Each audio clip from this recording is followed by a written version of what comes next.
Satu, and action. Happy New Year 2020. Tahun baru. Sama tahun baru. Tapi ini upload ya tahun baru sih. Ya, tahun baru.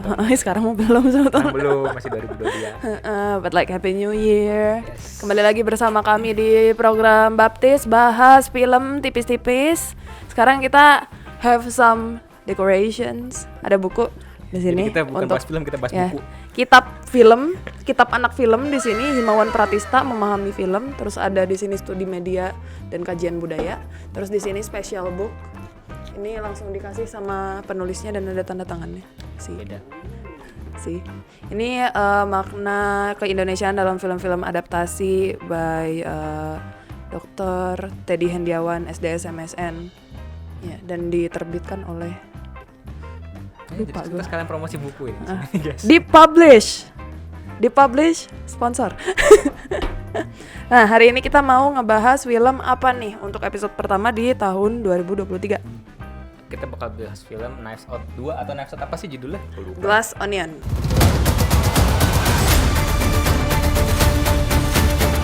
Glass Onion, A Knives Out Mystery. Jadi ini bukan sequel sebetulnya. Bisa dibilang kayak it's just cerita lain dari Benoit Blanc, sang detektif handals. Iya. Gitu. Film ini ada di Netflix ya. Ada di Netflix. Jadi kayak easy access, bisa ditonton di Netflix. Oke. Mungkin langsung aja kita bahas dari ini dulu. Media online, apa yang media online katakan tentang ratingnya? Oke, dari media online sendiri ya, dari IMDb sendiri. Dapat rating Knives Out Glass Onion Knives Out Mystery ini nih di rating 7,3 dari 10. Sedangkan dari Rotten Tomatoes itu berapa nih? Oke, 94%. Itu untuk tomato-meternya, dan untuk audience score-nya itu sekitar 93%. Ya, kayak gede banget ya. Iya, quite nice ya kalau dari skor ya, itu cukup lumayan tinggi ya, maksudnya bukan lumayan tinggi lagi, untuk Rotten Tomatoes segitu udah tinggi sih, sekitar segitu. Terus sinopsisnya jadi ya menceritakan tentang Benoit Blanc lagi. Kalau yang sebelumnya kan mungkin lebih condong ke keluarga ya, keluarga siapa sih? Tidak begitu cemara. Kalau yang ini fokus kepada Benoit Blanc yang travel ke Yunani untuk memecahkan sebuah kasus kematian. Kasus tentang Glass Onion. Nih, direkturnya Rian Johnson. Writernya juga sama ya? Juga sama, Rian Johnson. Dan starsnya ya, Of course, Daniel Craig atau biasanya jadi siapa namanya? James Bond.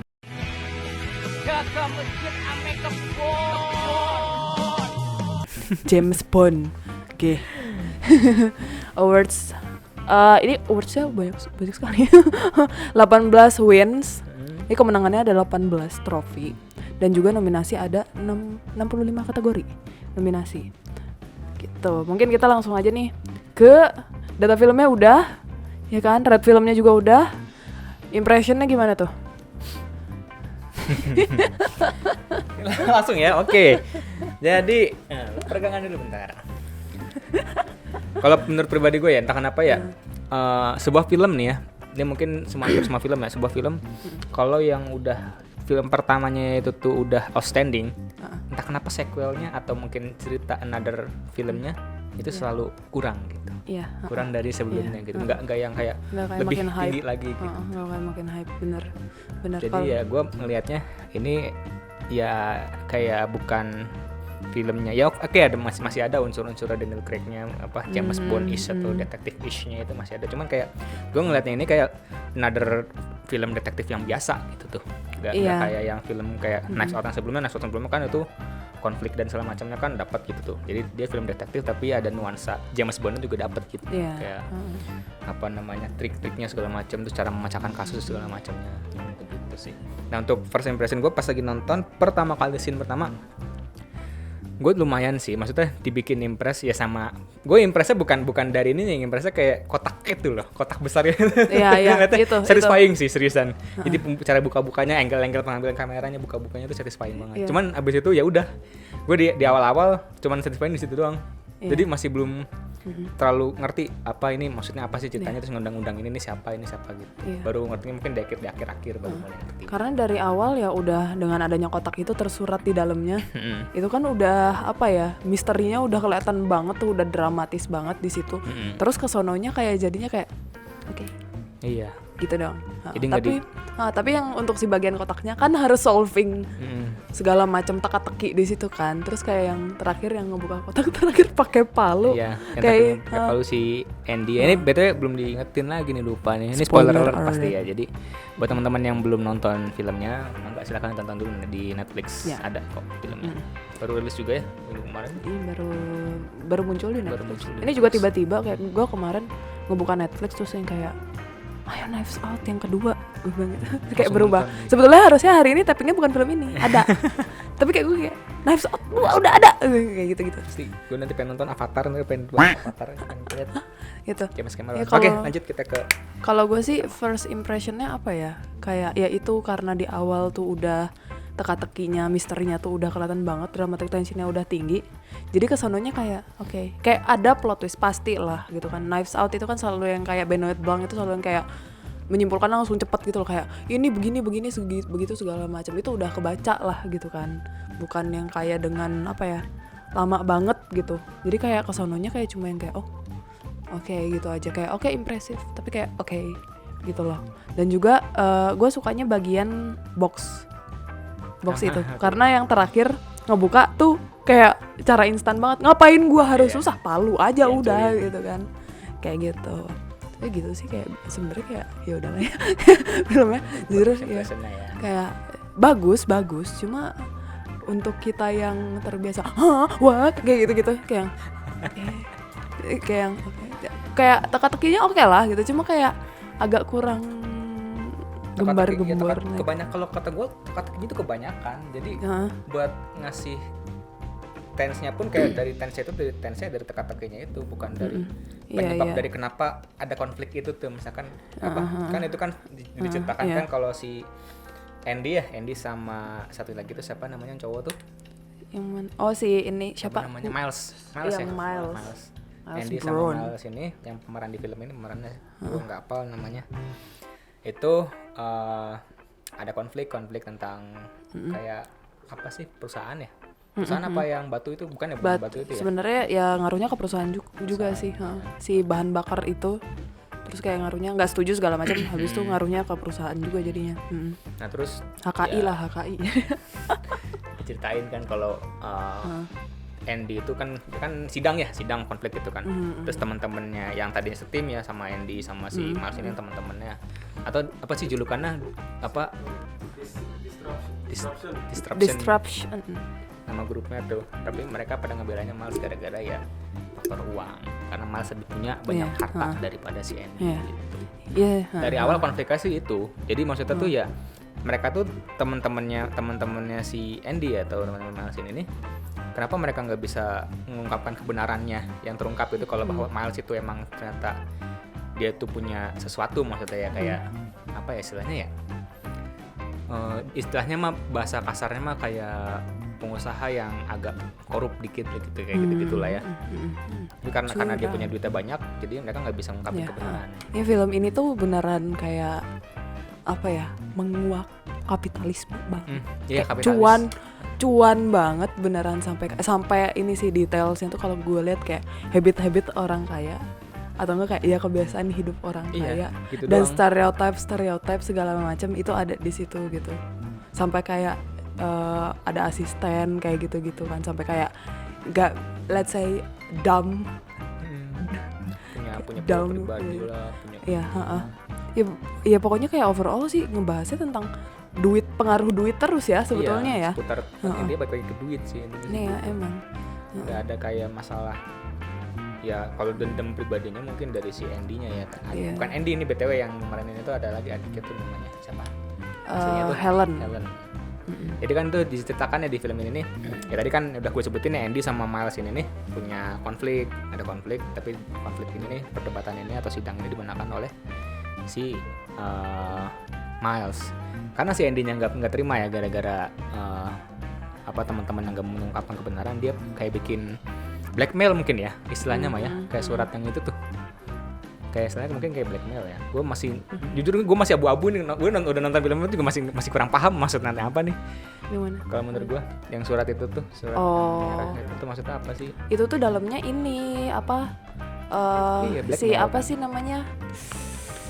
Kain ya serbet yang isinya idenya Andy. Jadi jadi kayak secara HKI itu sebetulnya ciptaan si Andy. Cuma direbut sama Miles dan itu bukti satu-satunya di persidangan gitu. Jadi kayak ya perebutan itu ya intinya masalah harta lagi gitu. Mungkin film ini bagus untuk studi filsafat uang dan juga psikologi uang gitu. Jadi gitu buat blackmail intinya kan. Terus karena mungkin Miles takut gitu akhirnya percobaan untuk membunuh. Ya betul. Ya gitu aja. Dan yang jadi misterinya itu yang ngebunuh Andy kan nggak tahu tuh harusnya kan. Malah gitu dia. Terus mulai ada adiknya si Helena nyamar ke si siapa namanya Mr. Bang lah buat minta tolong apa iniin gitu. Ya overall kalau misalnya untuk cerita ya oke. Kalau kata gue, iya maksud gue plot ceritanya sih alurnya ngerti maksudnya kemana. Cuman mungkin kayak it's good tapi nggak menghebohkan. iya nggak malah ngantuk loh. Gue pas lagi udah mulai masuk ke scene yang di rumah tuh ya yang mulai kayak coba ada ininya nih. Pemecahan kasus segala macam mulai ada obrolan ini kan favorit masing-masing karakter apa. Terus kayak si Duke sama si gue sampai nggak apal loh karakter siapa aja yang perempuan tuh. Pokoknya yang gue inget Whiskey doang karena she's hot as F. Gue inget sama Whiskey doang. Udah gitu doang sih paling ya. Mel. Sama Duke itu diperanin sama David Bautista ya BTW. Gitu aja sih kalau secara naratif ya. It's good, oke, teka-tekinya oke banget, kayak plot twistnya oke, tapi bukan kayak menghebohkan banget gitu loh, kayak malah lebih seru yang pertama. Ya. Lebih seru yang pertama. Kalau yang pertama tuh kayak ya kita, gue pertama kali nonton juga ya, kan yang udah pernah gue bahas sebelumnya ya, yang Knives Out yang satu itu sama teka-teki tiga itu, ya gue ngebahasnya Knives Out satu itu tuh, ya gue nonton pas lagi kedoknya dibongkar sama si Blanc, gue langsung gitu. Tapi yang ini kayak oke, gitu dah. Mungkin karena strukturnya sama nggak sih, maksudnya pembukaan misterinya kayak. Iya, ya mungkin kan? kalau itu juga sih mungkin kalau pengemasan Jadi atau kita udah struktur tahu ininya gitu. dibikin beda gitu. Mungkin cara pemecahan kasusnya dari Blanc itu dibikin beda sedikit. Jadi kayak orang udah expect kayak walaupun di awalnya kayak dia bisa cepet banget yang lagi main game Among Us mati-matian kayak jadi kayak kesananya kayak ya udah gitu. Dan kayak gue mikirnya ini film mungkin kayak agak maksa banget sih masukin konten-konten yang kan ini kan latarnya tahun 2020 ya. Iya. Itu juga lagi COVID, jadi pada pakai masker. Segi mau pakai apa kapal tuh. Bahas NFT, ada kripto sebagai sponsor. Terus ada scene juga literally diliatin scene si Blancnya lagi mandi tuh main Among Us gitu. Gara-gara dia nggak punya ada kasus kan, gara-gara lagi COVID kan kasusnya dikit gitu. Jadi main Among Us buat ngelatih skill detektif, dia main Among Us. Dilatih lagi main Among Us gitu tuh. Kayak oke. Terus karena dia main Among Us itu ada satu scene yang di rumah itu yang pas lagi mati lampu terus ada yang mati itu tuh kan bukannya Among Us banget nggak sih, kayak kalau lu main Among Us kan pasti kan kalau jadi impostor atau jadi penipu atau jadi pembunuh kan ngebunuh para crewmate itu kan harus ya kayak matiin lampu lah. Iya. Itu sama. Ya udah kalau secara visual, sinematografi, warna dan segala macam sudah tidak usah diragukan ya, this is Hollywood I mean. Yep. Cuman mungkin karena entah kenapa ya kalau Netflix ya pembangunan dramatisnya kurang ini. Terus juga kalau kata gue ada beberapa yang pengambilan gambar juga dari angle mungkin dari pakai lensa-lensanya ada yang kurang pas gitu. Ada yang ini sih gue notice ada satu yang jadi gue tuh fokusnya cuma di awal-awal scene, kesannya gue ngantuk kan. Tapi kayak pas gue lagi fokus ada satu yang mana ya, bentar gue lupa, nggak continue gitu. Jadi shot sebelumnya sama setelahnya kayak agak nggak continue. Yang ini yang si asistennya siapa tuh, yang ini yang dia bawa asisten, nggak tahu sih siapa sih namanya, gue lupa. Bentar. Yang bawa asisten tuh yang mana sih? Yang udah si di pulau. Pack tau nggak sih? Yang udah di pulau bukan sih? Yang mana? Yang udah di pulau. Pack, inget nggak? Yang mukanya Asian.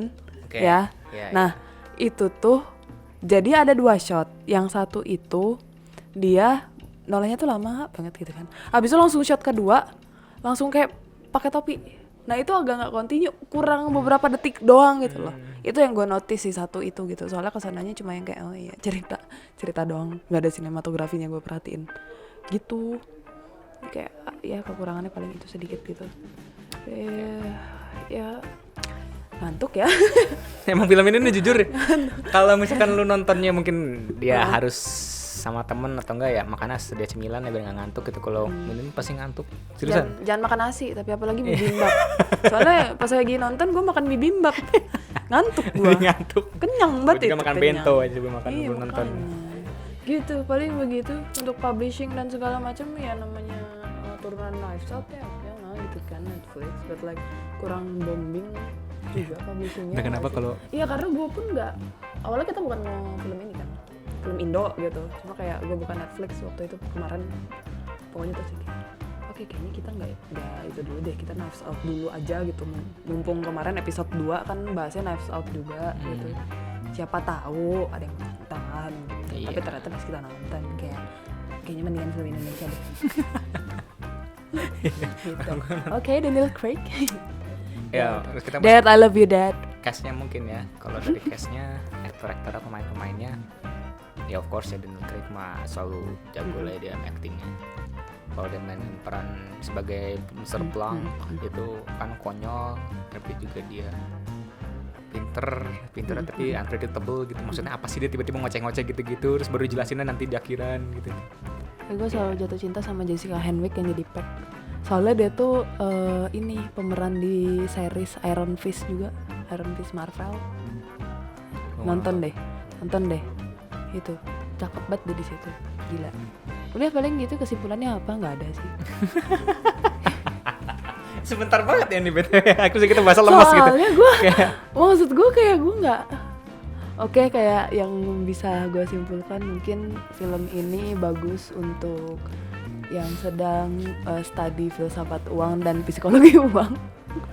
Gitu, mempelajari tentang habit manusia dengan uang gitu, terutama orang-orang yang hedonis gitu. Gak ada orang yang hemat banget kan di situ, nggak ada kan?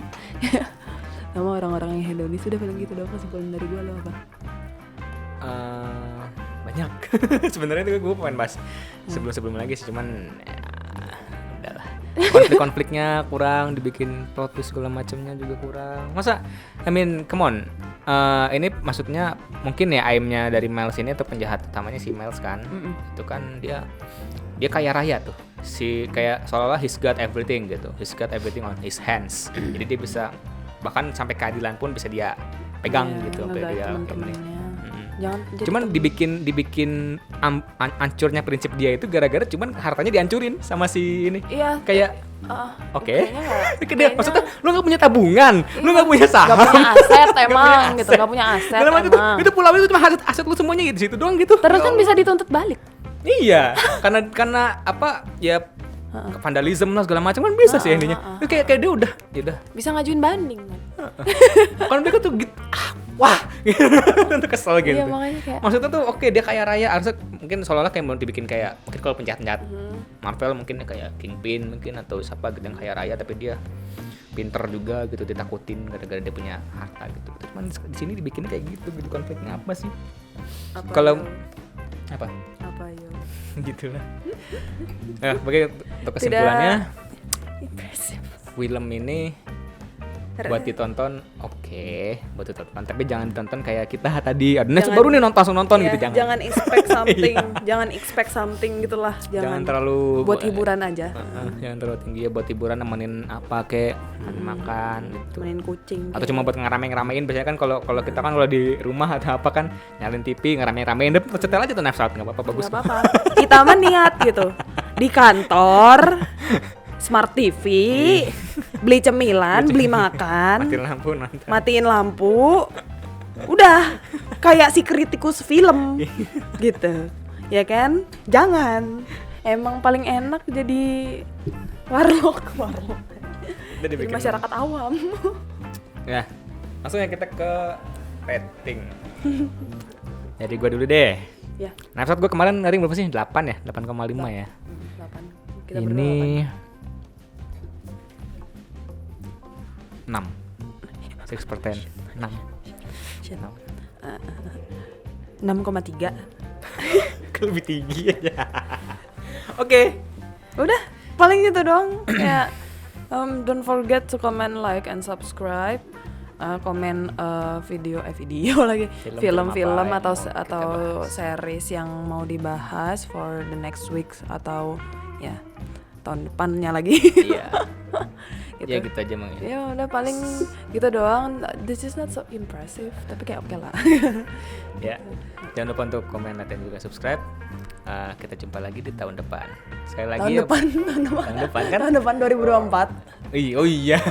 Kan ini video dapetnya tahun 2023 ya. Kagak, kita udah openingnya Happy New Year Oh gitu. iya. Ya, lagi-lagi selamat Sampai jumpa tahun minggu baru depan. buat semuanya.